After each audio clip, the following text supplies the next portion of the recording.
What the fuck? The professional wrestling world has been turned upside down on its head. Ladies and gentlemen, welcome to the Dog Pack Podcast. It's JV3 Mars, joined by K-Dog. Uh, Other members may be joining soon, who knows. But right now, we here to talk about all of the news that's been going on in the world of professional wrestling. Um, Basically experiencing its biggest potential shakeup in history with a gigantic influx of talent being released from the WWE. So the question is, why? Like, especially when Florida has officially announced WWE, as you know, an essential business. So there was no need for this. Why did they go through with just willy nilly releasing superstars?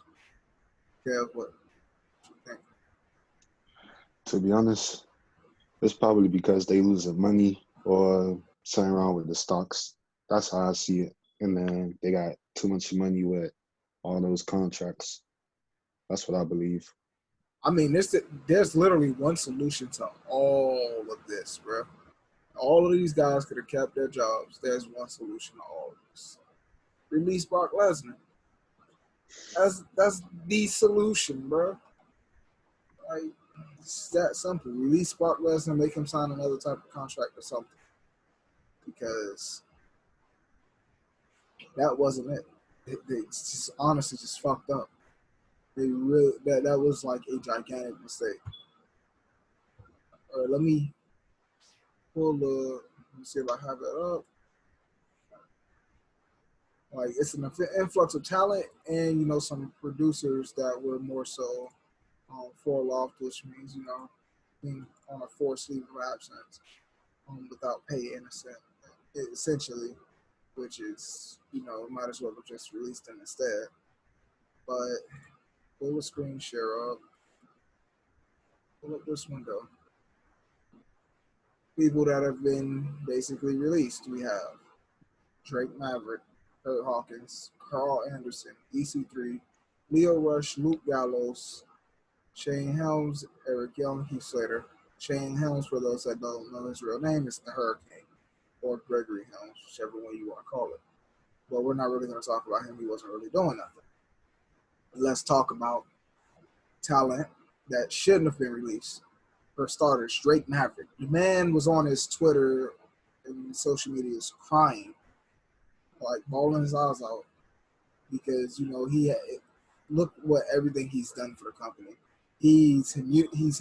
Humiliated himself and his wife throughout all of this. Made a mockery of his wedding and everything for the sake of WWE and the entertainment of the people. And Pissed he his own pants. exactly on live TV, all of this for the sake of WWE, and this is what they do to him. The guy that's been making them millions, honestly. Um, then we got Kurt Hawkins. I mean, they put this man on the biggest losing streak in wrestling history just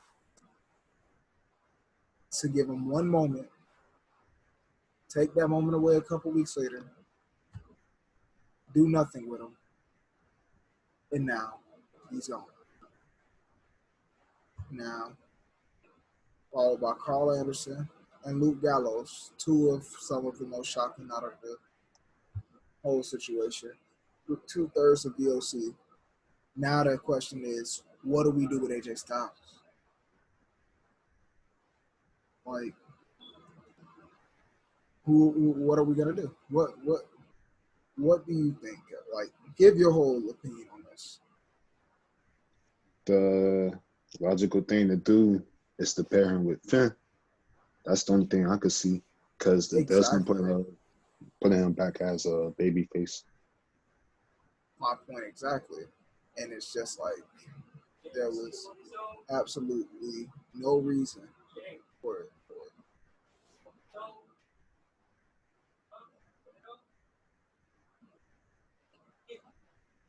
Hold on.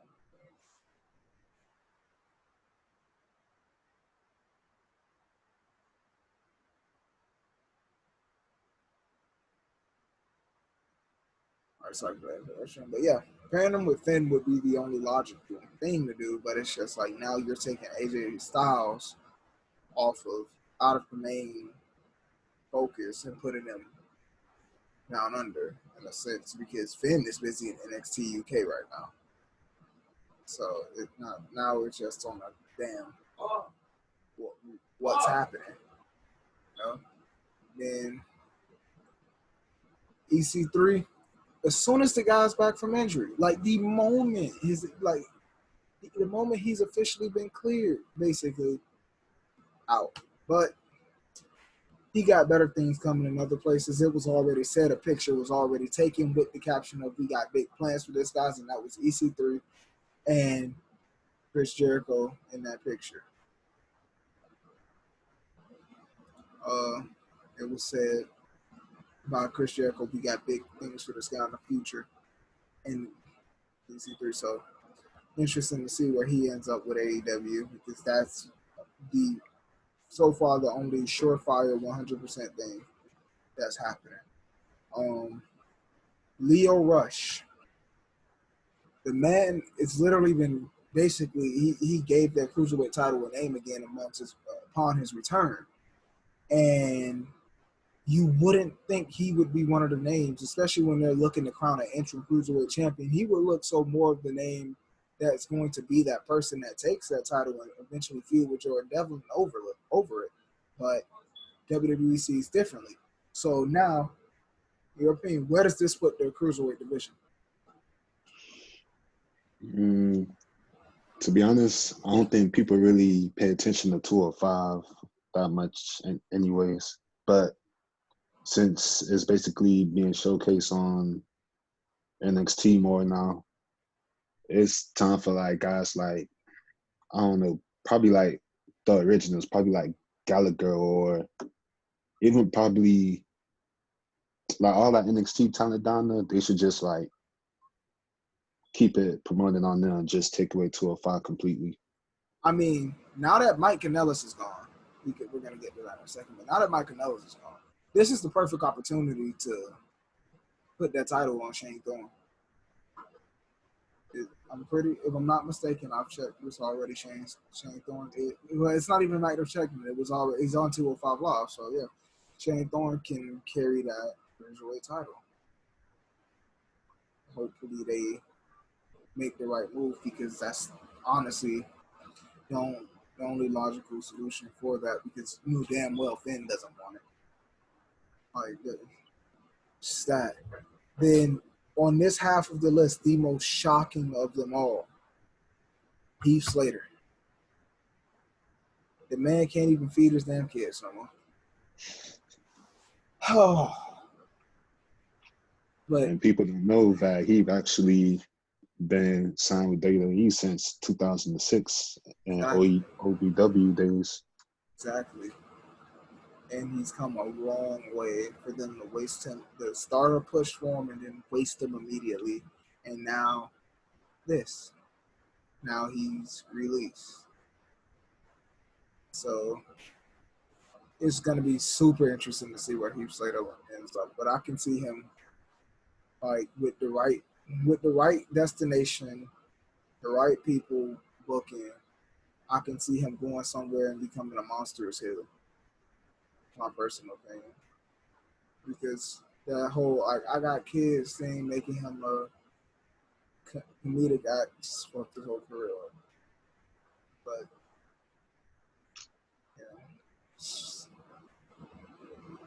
all right. So I'm just gonna get producers out of the way. Kurt Angle, Lance Storm, Billy Kidman, Mike Rotunda, Finley, Pat Buck, Scott Armstrong, Sarah Stock, and Sean Devary. Out of all of those people, everyone here except for one person is basically forloft, which is unpaid leave of absence. And that one person that's actually been released is Kurt Angle. Now, what's happening with Kurt Angle now, honestly? Is he going to step back into the ring? Because we all know that he really didn't want to retire, but him coming back to WWE, what Vince feels is what Vince does, which is what happens, which is Kurt Angle being retired. But could you see him stepping back into the ring, or do you see him going somewhere as more of remaining in a producer role? I say a little bit of both. Because look at Bubba Ray. He got inducted into the Hall of Fame. He left WWE once his contract was over. And now he's basically been helping Ring of Honor and also been having matches. So I could see Kurt doing the same thing. But to AEW, that I'm uncertain about because AEW already got enough of legends backstage and everything.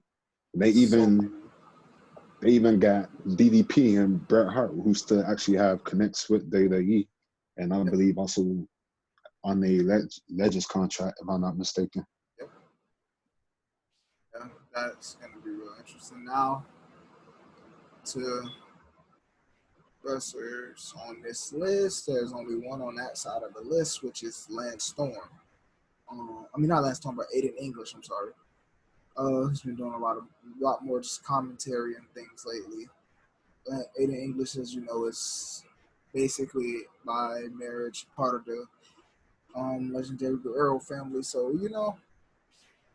with that, he can go anywhere. It's not gonna dwell too much on him, but yeah, another one of the most shocking people on this list, who's right up there with, who's right at this very moment of who we are on this list.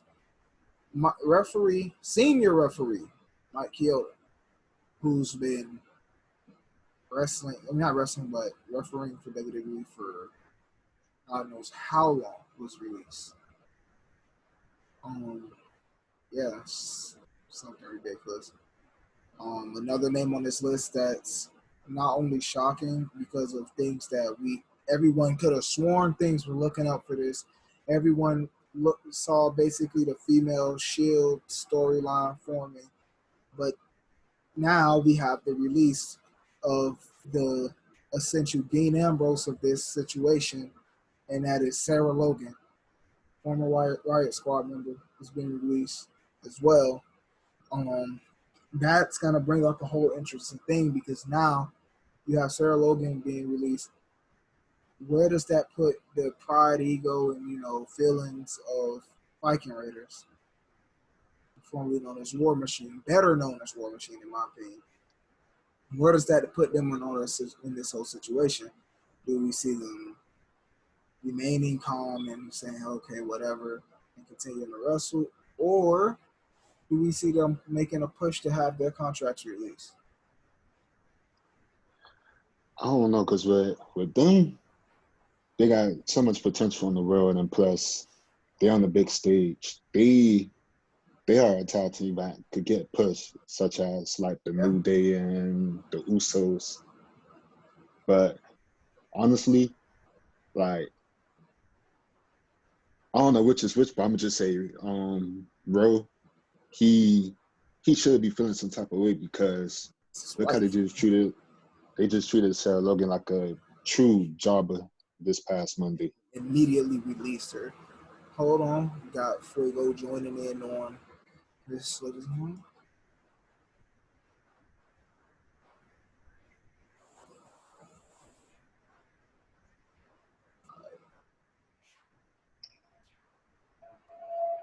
got Fuego in the building. About time. Uh, but yeah, you treated her like a true jobber and immediately released her basically same week. She had so much potential due to what seemed as though it was about to go down. The Riot Squad was basically looking like the female Shield. They were booked as them at first when they first debuted, came out with all of that. Next on the list, Rowan, a man who was actually looking like he was getting a gigantic push as like a crazy monster until it was kind of derailed at the Greatest Royal Rumble, not Greatest Royal Rumble, but Super Showdown. But could have potentially looked up a lot, but didn't. And now he's released. This is one of the superstars that I can see ending up probably in AEW because of his connections with the company. Plus, team out with Brody Lee as well. Yeah, I mean, he's already changed his name too. Like he's already let the world know what his name's gonna be. So that's gonna be an interesting, scenario. What your opinion on Raw? You got something to say about that? No, I ain't really got nothing to say, man. But All right. it's go ahead. No. Go ahead. I was gonna say Primo and Epico. Oh yeah. Those two been treated like shit. And plus, I mean, also, they've been treated like shit, but should have been released a long time ago. It's being completely realistic. There was rumors about Carlito probably joining back with them last year and everything, but now they could just go to Yeah, that's out of the that's out the door. Primo, Epico, Carlito, the actual full-on Cologne family together. It's gonna happen, and it's what I find like really funny about this. Primo and Epico have actually been allowed to wrestle in other promotions while under the WWE contract. They haven't been obviously not in big promotions, but in smaller promotions around Puerto Rico, including their father, including Primo and Carlos's promotion. But they've been given that opportunity because of that.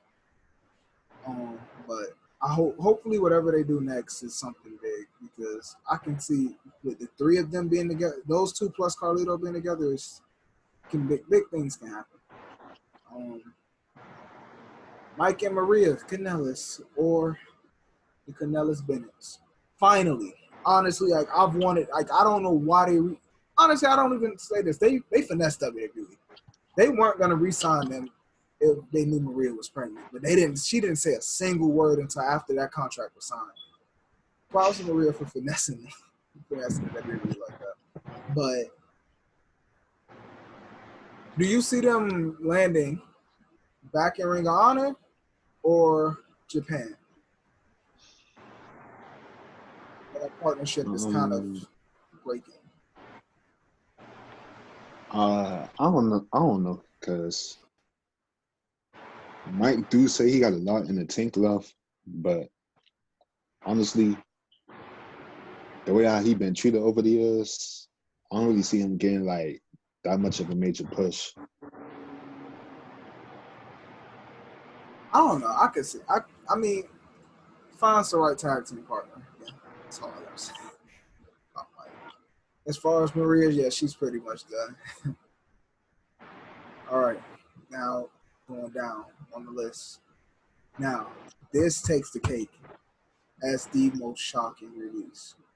The release no one would ever have expected, and that is Zack Ryder. Once I saw Kurt Hawkins' name on the list, immediately in my mind, it's like, there's no way they're actually about to release Zack Ryder. And they did. Where is Matt Cardona going?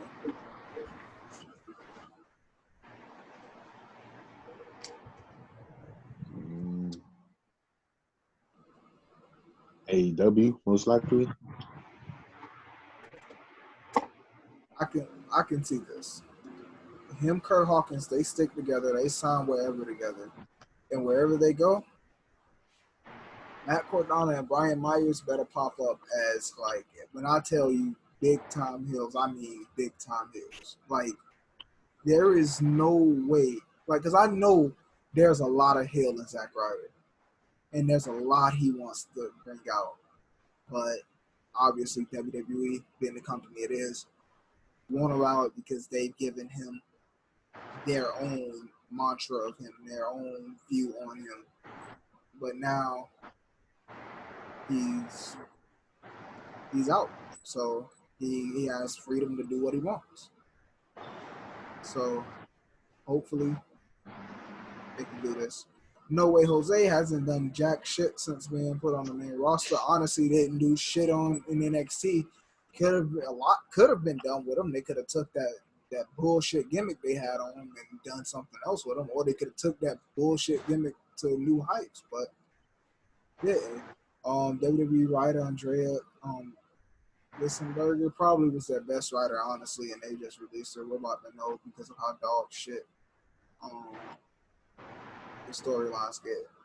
And the man that wanted his release for the longest, the Bulgarian Rusev. That's his actual name below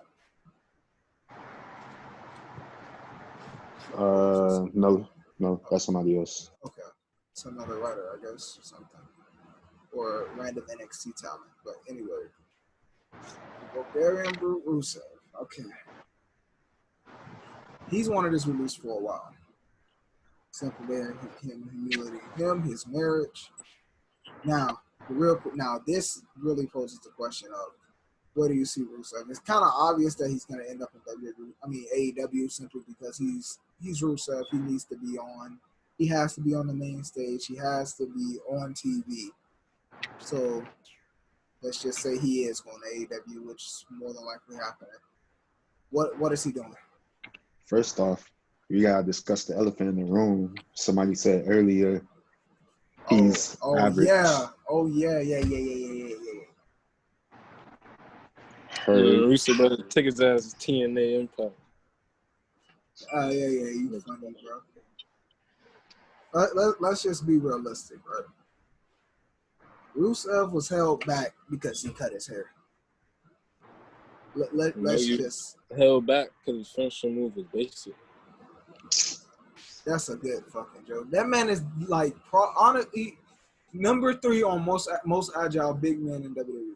He was number 3 in wrestling, honestly, and he was set for stardom. Then one day he decided, I'm tired of my hair. This shit's driving me crazy. I don't want to go bald. So the best thing for me to do is cut my hair and save, basically essentially save my hair for the long run.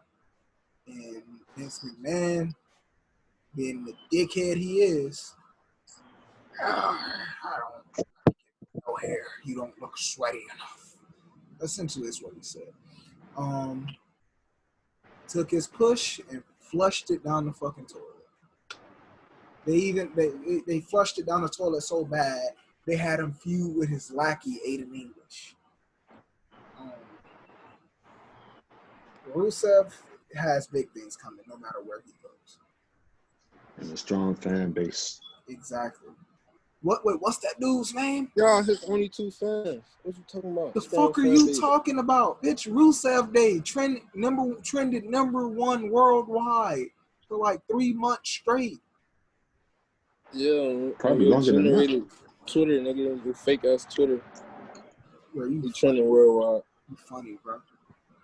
This guy been under a rock for the past 2 years or so.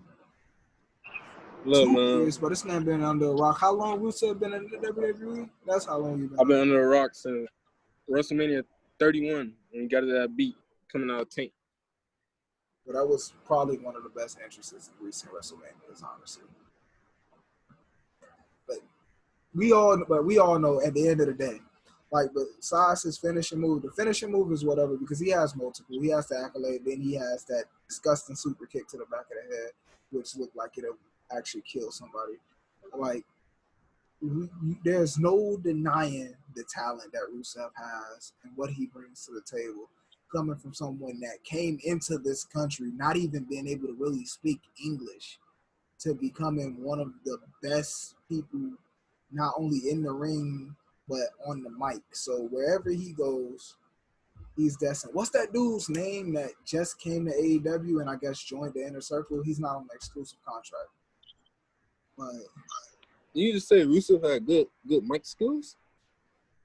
You saying he doesn't? Yes. What those? Bro, okay. At one point, I'm going to tell you like this. I'll say fuck no because he couldn't speak English. But for someone that didn't speak English basically when they first came into this shit to now basically being able to speak full fluent English and has like above average mic skills, you can say he has good mic skills. His mic skills are above average and top tier for someone that couldn't even speak English at all. My boy, who paying attention to promo other than the Lana? What you mean? Rusev is charismatic on the Exactly. mic. Talking. All right, bro. We off this subject because it's man. Go We ahead, just get talking the about his accolade. Let AEW. me put you on the accolade, Kev.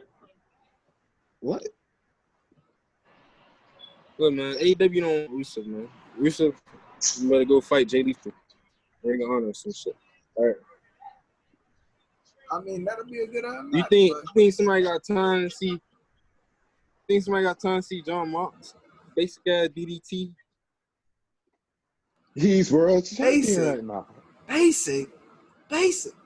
Have you seen the paradigm shift? Not the dirty D's. That shit was trash. But have you seen the paradigm shift? Have you seen the paradigm shift? That's the question. You haven't seen it? Because that's like saying the future stock is basic. That's saying that McFoley DDT was basic. That's saying that Jake the Snake Roberts DDT was basic. They are basic, nigga. But they effective. But they have impact. They effective. They only got impact to the niggas they fighting against. Hey, bro. Yes, man. All right, but he on the casual shit. But I'm trying to think of this dude's name that he made shockwaves. That's literally going to be his opponent in AEW. All right, and last but not least, person, honestly, it's just like, who cares? But obviously you care because, you know, these people, they got a lot of these people didn't have these top contracts. And a lot of these people live in weird situations that, you know, they have to feed their families and whatnot. But Deonna Purrazzo, someone that they honestly she's been on every brand. They didn't know what they wanted to do with her. They didn't know if they wanted to push her in NXT where it looks like it was going to happen. Then they send her to Raw to start jobbing, send her to SmackDown to job, whatever. But yeah, Deonna Purrazzo has been released.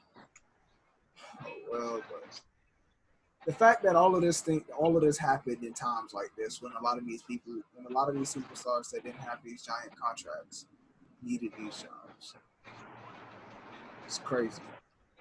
Honestly, truly fucking ridiculous. Vince McMahon is on. Like he lost his fucking mind. Like, he needs to retire. He really does. It's ridiculous. The board of directors, and then for the board of directors to agree with this shit happening, and they've lost their minds. Like they've all gone senile. Like the quarantine line really going to their head, bro. But I guess it happens.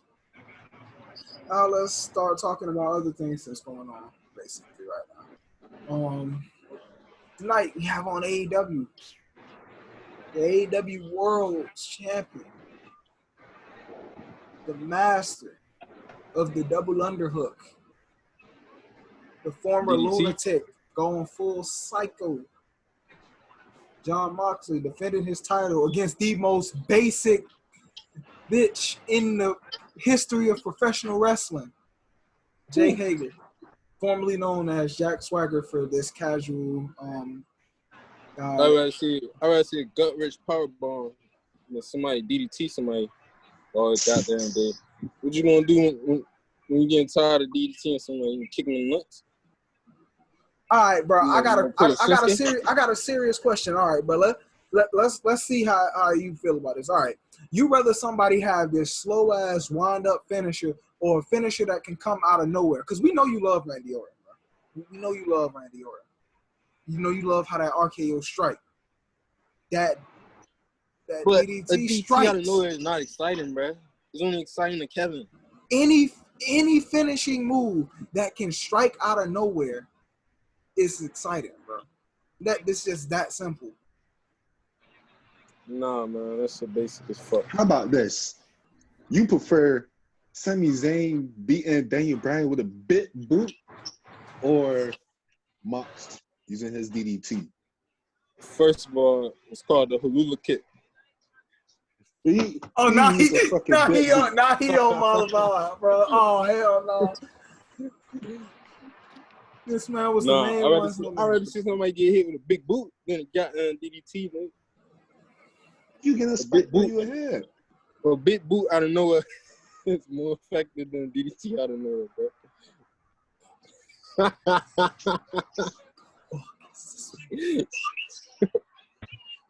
Come on, man. A bit boot, you probably won't even get the full connection. Some of these same feet not even that big. Trying to knock somebody out with that move. How long the DDT gonna last John Mox? That shit Until his career over. And then that's a move that once you go into a certain age, and like these companies, they call people back like, hey, I need you to come do this real quick. I need you to come do that real quick. They don't struggle to hit it on anybody. Like, look at Goldberg, bro. You know damn well he wasn't gonna hit no jackhammer on Braun Strowman. He barely hit that shit on Brock Lesnar. I'm surprised he turned that shit to a brain buster. Exactly, bro.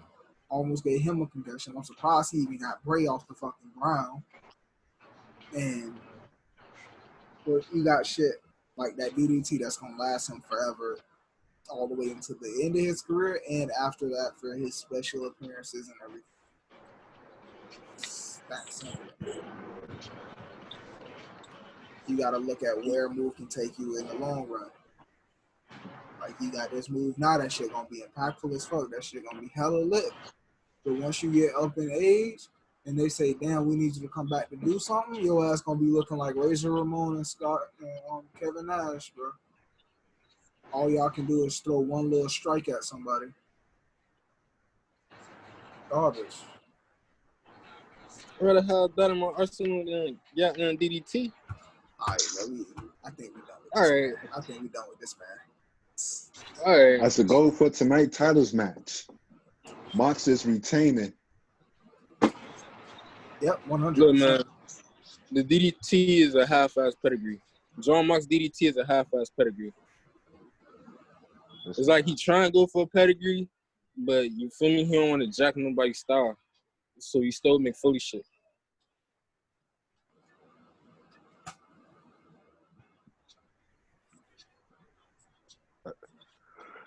James, you want to comment on that? Somebody help this man. Somebody send this man some help. It was like he was halfway about to hit on with the pedigree. And then he got fined midway in the pedigree and was like, hold on.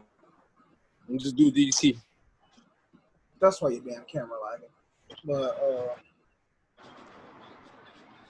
do Drew McIntyre even use the DDT that much?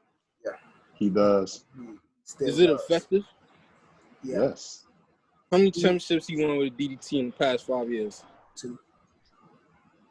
In WWE, man. In WWE, he hasn't been back for 5 years. He hasn't even been back in 5 years. And he's won one with it. He's won one with it. One out of his 3. And DDT is basic. Basically, that DDT is half of his title wins. When he was in TNA, he still had the Claymore and couldn't finish Matt Hardy with it. So what did he do? He hit him with the Future Shock. When he was in WCPW, he hit the Claymore, and then he hit Joe Hendry with the Claymore, and then finished by hitting Joseph Connors with the Future Shock to win the WCPW World Title. When he was in ICW, he won ICW title with the Future Shock. Pretty much. Why he ain't finished Brock with it? Why he ain't finished Brock with a DDT? I mean, bro, he's doing something different. Nah, nigga, you know you gonna pull that against people who gonna work with you on it, bro. You get in a real fight and pull a DDT, you gonna get your ass beat. What you mean? Fuck is this man on, bro? You know him, right, bro? Y'all boys playing. What?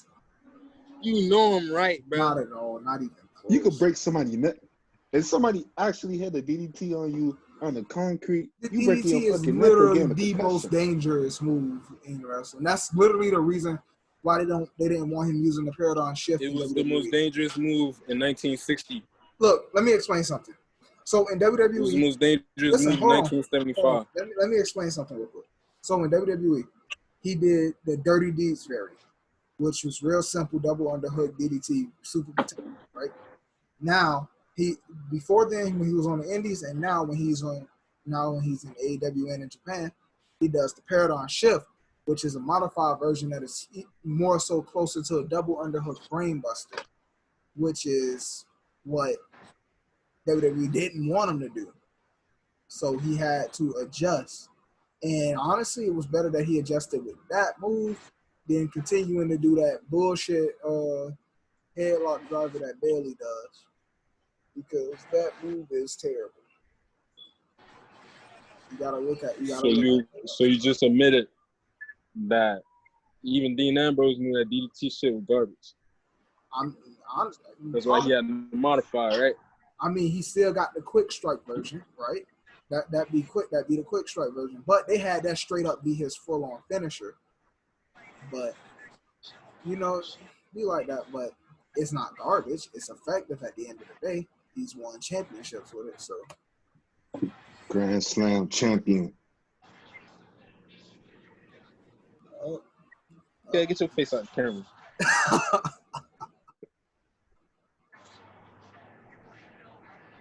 You just saying because he became a Grand Slam champion before Roman. Why? When Charlotte become NXT champion, don't be saying nothing. She the first woman to win the men's heavyweight championship. We're not even going to discuss that. Go ahead, James. Nope. As soon as you fucking said that, bro, I immediately had flashbacks to the title win, and I just immediately started thinking about Tessa Blanchard. Get the fuck out of here, bro. We not. Vince not that stupid. Shit. Vince not that stupid to let that happen. He old and senile, but he not finna do nothing dumb like that, bro. That's definitely gonna happen real soon.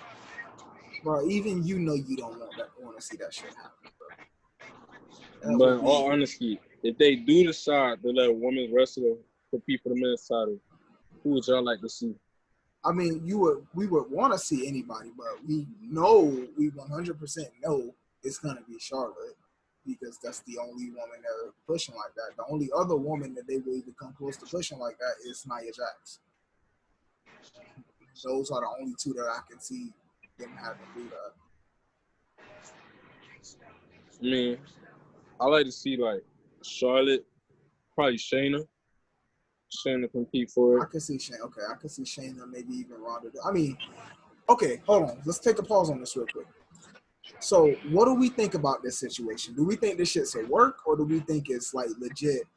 Ronda Rousey, how she called wrestling fake, and how Nia Jax basically said she'll be the first bitch to lose her job by actually beating Ronda ass in the middle of the ring. We think this will work, or we think this shit's legit? Because Ronda got a lot of heat from a lot of people in WWE over this shit. You go ahead, Hurt. Well, Nia is champ. It's kind of sexy, but it's not sexy at the same time. Because I wouldn't want my baby to get hurt. But, nah, bro. I feel like Ronda just tripping, bro. Like, you feel me? She was in her feelings, bro. You feel me? She couldn't handle all that shit. I mean, honestly, you gotta look at it back when she was still in UFC, when she had her first loss. She did the same entire shit. She had a nervous breakdown and everything. She thought the fans was turning her back against her, even though they were still supporting her. Like, right now, she's just asking for trouble. Like, wait till she step back in the ring, and whoever she fight, let her fight. The wrong wrestler who's in the pissed off mood and actually want to beat her ass, she getting fucked. Because let's be real.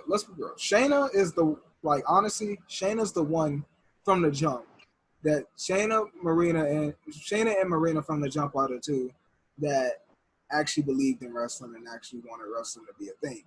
Yeah, Ronda had her own thing with Roddy Piper or whatever, but who knows if she was actually serious about that, and they worked with her to find out who was her icon, and she just named Roddy. Like, that's just something we don't know right now. But we got Shayna and Marina, who took it serious from the beginning, obviously, because Marina's been married to Roderick Strong for who knows how long, and then Shayna, who, like, they're pushing her to the moon, get no backlash from her backstage, and she actually enjoys what she's doing. Yeah. And like, you got those two people that came up basically as her like closest friends, 4 horsewomen of MMA. Now they're stuck in this boat of like, do I still want to be friends with her, or do I have a problem with her? Like, if she steps in the ring with one of them, once she gets back to WWE, oh, she fucked. Exactly. I mean, it all depends on who she wrestles, bro. I mean, they're not gonna be able to have her wrestle certain people. Let's just be completely honest, because there's so many people that took that shit super personal. So it's probably gonna end up having to be the same situation of why Tessa got pushed for the world title. None of the women wanted to wrestle Tessa in Impact or anything. So it's just gonna be the same. It's probably gonna be the same shit. Being completely honest, they're just gonna have her wrestle men. Nah, to me, it all depends on what brand she on, bro. Cause like, if she going Raw, you feel me? I don't think Ronda gonna have a chance competing for a men's title on Raw, nigga.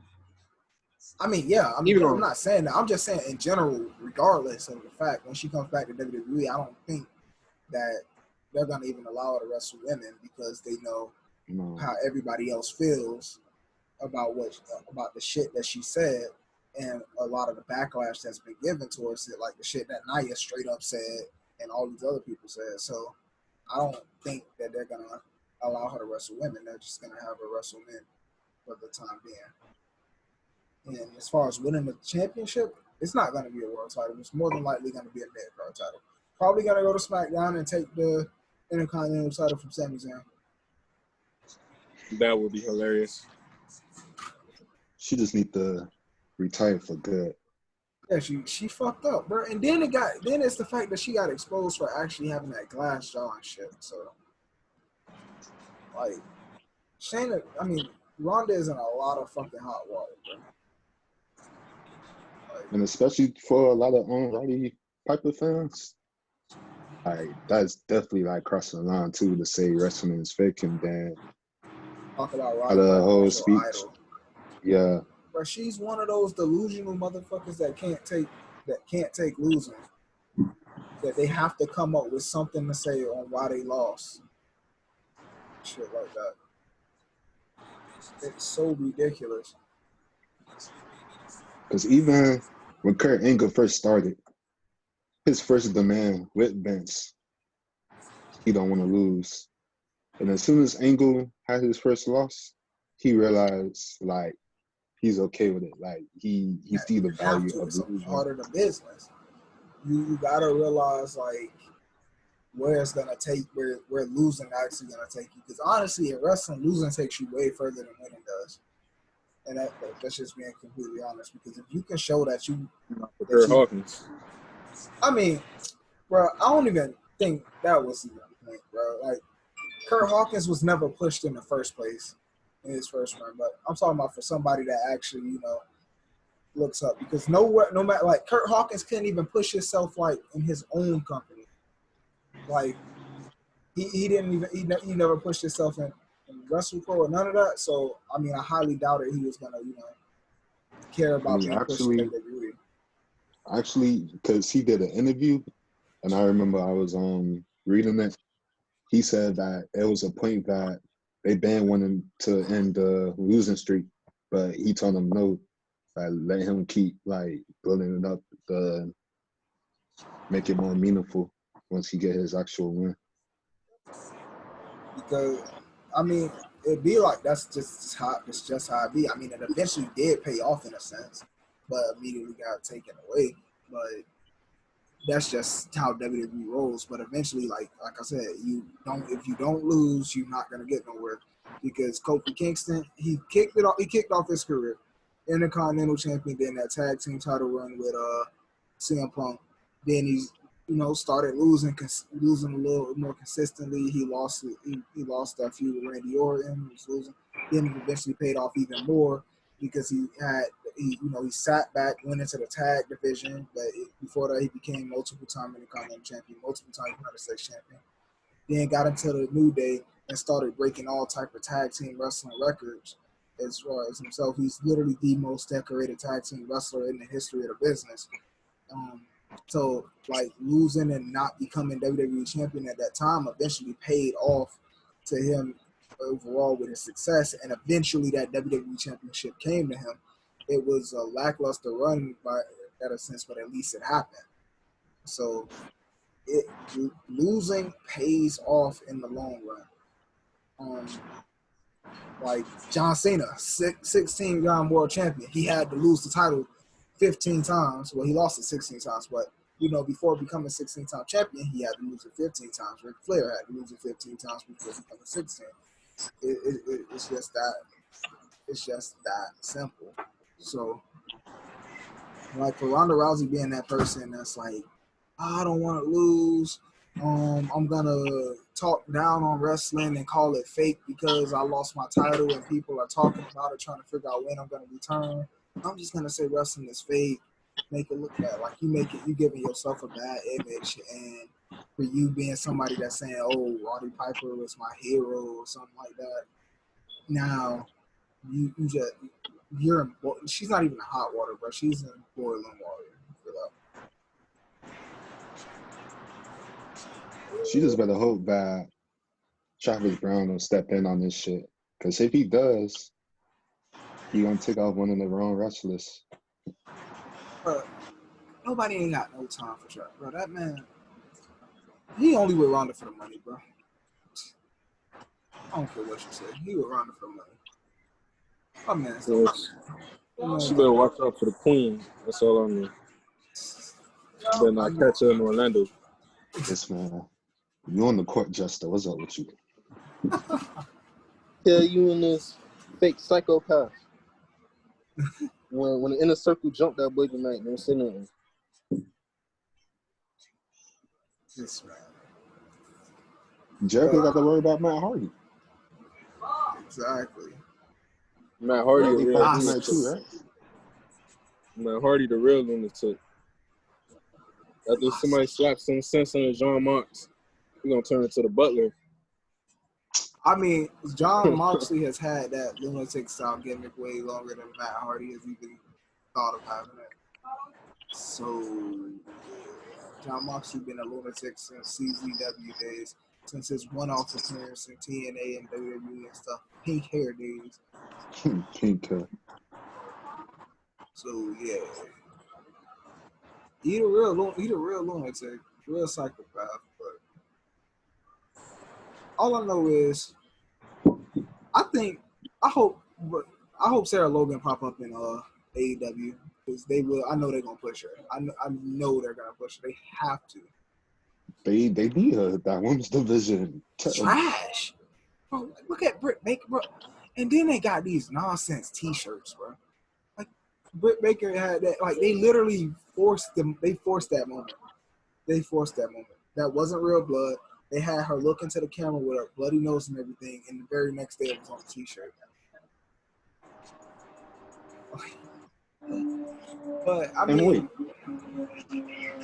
if her gimmick is a dentist, how's she a dentist? And don't she got a gap? I mean, it's not a gimmick though. She's an actual dentist. She's an actual dentist? Yeah. And they put it on TV like that? Yeah. That's always been her thing. She's made that her gimmick her entire career. She's an actual dentist. Like, bro, like every time, why you think Adam Cole's teeth never like stay messed up, bro? Like, it's literally pictures of Adam in her office, like getting his teeth fixed, bro.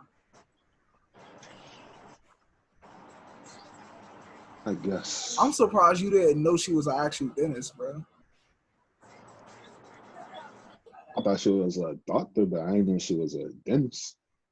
She's a dentist. Yeah, bro, she went to ITT Tech. How you know? You know what ITT Tech is? You didn't. You don't, bro. Come, Kev. Don't tell me you under a rock now, bro. Nah, all I heard was Tech.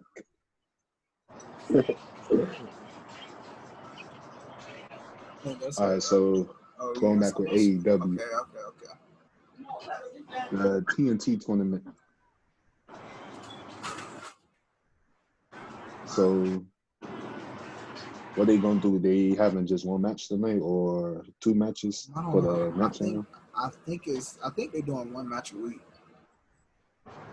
or one or two a week. I don't know, but regardless of the fact, either Sammy Guevara or Darby Allin walking out with Y'all boys rocking with the fly guard like that? I mean, Spanish guard. I mean, he's talented. I'm not gonna deny it. He's talented. Them putting him in an inner, like, okay, I'm gonna be real. Video obviously gonna get demonetized for it. Don't care, but it's not even monetized in the first place because I got so many other copyright claims on other videos I can't even file for monetization, and I don't meet the requirements. But I had a contract with a separate thing. Whatever. That's a conversation for another time. But like he shouldn't be with Inner Circle. The Inner Circle like is so off balance, bro. You got the American, you got the Canadian with an American bodyguard, and nothing but a bunch of Hispanics. All together, it just makes it look so wrong. It makes that thing look so wrong. I consider Jericho as an American. He be in Canada, but to me, he's American. Yeah, but I'm just saying, like, oh man, Inner Circle just kind of set off. It's just off with the balance of it, bro. But I mean, it's getting them boys heat and a lot of other stuff. So hats off to it. But either Sammy Guevara or Darby Allin walking out with that TNT title.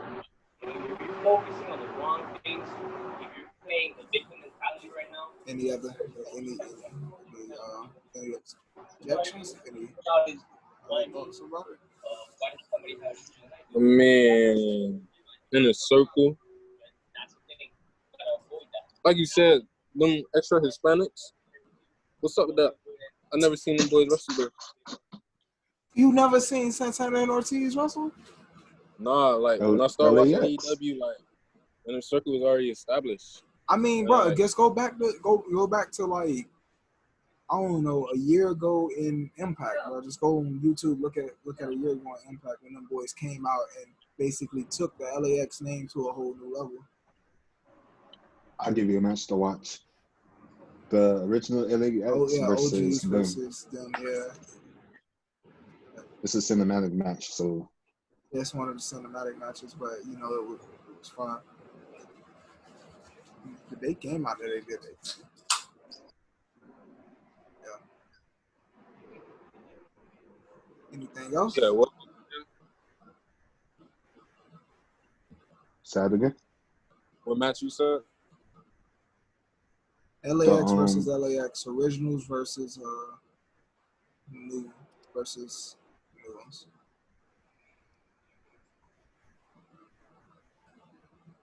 But like I said, right? We done? Okay. All right. Ladies and gentlemen, this has been an installment of the Dogg Pack Podcast, covering all the latest news in professional wrestling. Don't forget to like, leave a comment, subscribe, share, and ring that bell to be notified when another one drops. And also be on the lookout for LAW, aka Los Angeles Wrestling, where a lot of up and coming fictional characters are making their market in the business of WWE 2K games and wrestling community. Until then, later.